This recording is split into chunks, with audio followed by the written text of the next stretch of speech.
கடந்த 150 ஆண்டுகளாக பல அமெரிக்க அதிபர்கள் கிரீன்லாந்தை கைப்பற்ற பல வழிகளில் முயற்சி செய்து தோற்றுள்ளனர். முதல் முறையாக அமெரிக்க அதிபரானதுமே 2019ஆம் ஆண்டு கிரீன்லாந்து அமெரிக்காவுக்கு தேவை என்று ட்ரம்ப் அறிவித்தார். 6 ஆண்டுகள் கழித்து இப்போது கிரீன்லாந்தை வலுக்கட்டாயமாக அமெரிக்காவுடன் இணைத்துக் கொள்ளும் ட்ரம்பின் அச்சுறுத்தல் அதிகரித்துள்ளது. ஆர்க்டிக் மற்றும் வட அட்லாண்டிக் பெருங்கடலுக்கு இடையே உலகின் மிகப்பெரிய தீவான கிரீன்லாந்து டென்மார்க் நாட்டுக்கு சொந்தமான தன்னாட்சி நாடாக உள்ளது.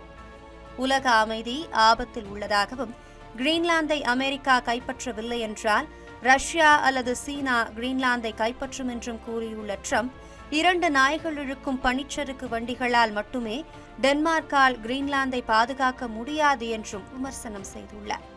மேலும் பல ஆண்டுகளாக டென்மார்க் மற்றும் ஐரோப்பிய யூனியனிடம் வரிகளை வசூலிக்காமல் அமெரிக்கா மானியம் வழங்கி வருவதாக கூறியுள்ள ட்ரம்ப், பல நூற்றாண்டுகளுக்கு பிறகு அமெரிக்காவுக்கு டென்மார்க் திரும்பித் தர வேண்டிய நேரம் இது என்றும் தெரிவித்துள்ளார். தனது முடிவுக்கு எதிராக உள்ள Denmark, Norway, Sweden, France, Germany, Britain, Netherlands மற்றும் பின்லாந்து ஆகிய 8 ஐரோப்பிய நாடுகளுக்கு முதலில் 10% அடுத்து 25% வரி விதிக்கப்படும் என்று ட்ரம்ப் எச்சரித்துள்ளார். அதே நேரத்தில் டென்மார்க் மற்றும் கிரீன்லாந்து மக்களுக்கு உறுதுணையாக நிற்பதாகவும், ஒருமைப்பாடு, இறையாண்மை மீது நம்பிக்கை வைத்துள்ளதாகவும் கூறியுள்ள 8 நாடுகளும் கிரீன்லாந்து தொடர்பாக பேச்சுவார்த்தை நடத்த தயாராக உள்ளதாகவும் தெரிவித்துள்ளன. இதற்கிடையே ட்ரம்பின் வரி விதிப்பு காரணமாக கடந்த ஆண்டு ஜூலையில் அமெரிக்காவுடன் மேற்கொள்ளப்பட்ட வர்த்தக ஒப்பந்தத்திற்கு முறைப்படி ஒப்புதல் அளிப்பதை ஐரோப்பிய யூனியன் நாடாளுமன்றம் நிறுத்தி வைக்கும் என்றும் எதிர்பார்க்கப்படுகிறது. மேலும் வரும் வியாழக்கிழமை பிரசல்ஸில் நடக்க உள்ள அவசர உச்சி மாநாட்டில் அமெரிக்கா மீது $107.7 பில்லியன் மதிப்புக்கு வரிகளை விதிக்க ஐரோப்பிய நாடுகள் திட்டமிட்டுள்ளன. இந்த வரி விதிப்பு வரும் பிப்ரவரி 6ஆம் தேதி தானாகவே நடைமுறைக்கு வரும் என்று கூறப்படுகிறது.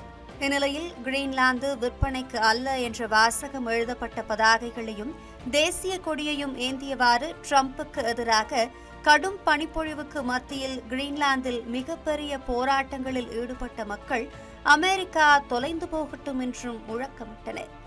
வரும் புதன்கிழமை சுவிட்சர்லாந்தின் டாவோஸில் நடைபெறும் உலக பொருளாதார மன்றத்தில் தலைவர்களை ட்ரம்ப் சந்திக்க உள்ளார். இந்த நேரடி சந்திப்பில் ஐரோப்பிய நாடுகளின் வற்புறுத்தலுக்கு ட்ரம்ப் பணிவாரா, கிரீன்லாந்தை வாங்கும் திட்டத்தை கைவிடுவாரா என்பது விரைவில் தெரியவரும்.